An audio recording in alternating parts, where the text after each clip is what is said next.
Salut à tous, ici Monsieur Crobard. Aujourd'hui on va parler de mes 5 artistes préférés. Numéro 1. Akira Toriyama. J'ai découvert Akira Toriyama, comme tout le monde, avec Dragon Ball. Pour ceux qui ne connaissent pas, Dragon Ball c'est l'histoire de Son Goku, un jeune garçon naïf et innocent qui vit isolé dans la forêt. Un jour il rencontre Bulma, une jeune fille en quête d'aventure qui le persuade de l'accompagner pour rechercher les 7 boules de cristal. Et c'est ainsi que commencent les palpitantes aventures de Dragon Ball. Au cours de ces aventures, ils vont rencontrer pas mal de personnages hauts en couleur. Oolong, le cochon pervers, qui enlève des petites filles.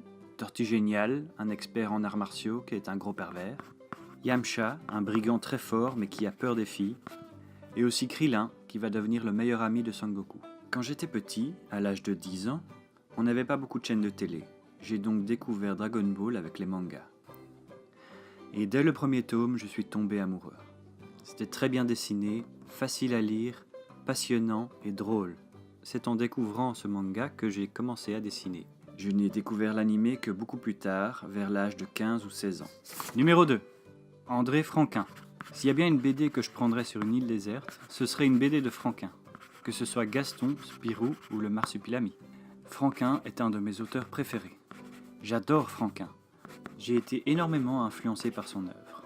En effet, quand j'avais 14 ans, j'ai découvert pour la première fois Gaston Lagaffe. Et à ce moment-là, ça a été une bonne claque. Non seulement les gags étaient drôles, mais ils regorgeaient de petits détails que l'on ne peut apercevoir qu'à la 2e ou 3e lecture. Franquin a un style unique. Son dessin est particulièrement vivant. Malgré sa simplicité apparente, Franquin arrive à pousser les détails tout en gardant l'énergie du mouvement. Si j'aime Franquin, c'est parce que ses histoires me plaisent beaucoup. Mais c'est aussi parce qu'il m'a donné envie de faire de la bande dessinée. Bon, c'était en amateur pour des potes, mais ça compte quand même. Numéro 3. Masashi Kishimoto. Tout le monde connaît Naruto. C'est devenu aussi connu que Dragon Ball. Alors en résumé, Naruto est un ninja orphelin qui veut devenir Hokage, c'est-à-dire le ninja le plus fort du village. Au début, c'est un peu un loser. Il fait plein de bêtises et il n'est pas très doué. Et personne ne l'aime à cause du démon qui sommeille en lui. Mais heureusement, au fur et à mesure de l'histoire, il devient de plus en plus fort. Et il a de plus en plus d'amis. En tout cas, moi, j'aime beaucoup Naruto. J'ai lu les mangas et j'ai vu les animés. Mais ce que j'aimais aussi, c'est qu'entre 2 chapitres, l'auteur racontait son parcours en tant qu'apprenti mangaka. Il racontait ses premiers essais de manga, comment il a réussi à être publié dans le Shonen Jump, et bien d'autres choses encore. Mais bref, c'était hyper intéressant. Je pense que le message que voulait passer Kishimoto, c'est qu'il faut croire en ses rêves et se battre pour pouvoir les réaliser. C'est peut-être cliché, mais moi, quand j'étais ado, ça m'a aidé à ne pas lâcher le dessin. Et ça, c'est bien quand même. Numéro 4. Hayao Miyazaki. Je pense que chacun a son film de Miyazaki préféré. Par exemple, moi, c'est Le Château dans le ciel.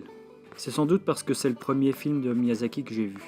Je ne saurais pas dire pourquoi j'aime les films de Miyazaki.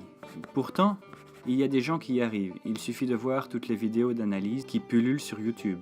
Tout ce que je sais, c'est que quand je regarde un de ses films, je suis directement plongé dans son univers. Et la magie fonctionne à merveille à chaque visionnage. Bref, tout ça pour dire que Miyazaki est un très bon réalisateur de films d'animation. Et si vous ne connaissez pas, je vous recommande de jeter un coup d'œil à ses films. Ça vaut vraiment le coup. Numéro 5. Benoît Ferroumont.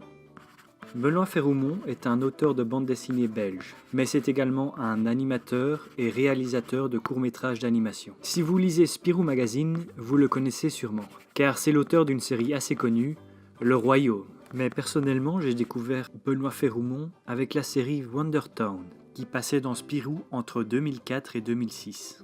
Wonder Town, c'est l'histoire de Pat qui vit avec 3 enfants orphelins à Chicago dans les années 30. Ensemble, ils tentent de survivre aux créatures surnaturelles et aux gangsters parfois cruels de Chicago.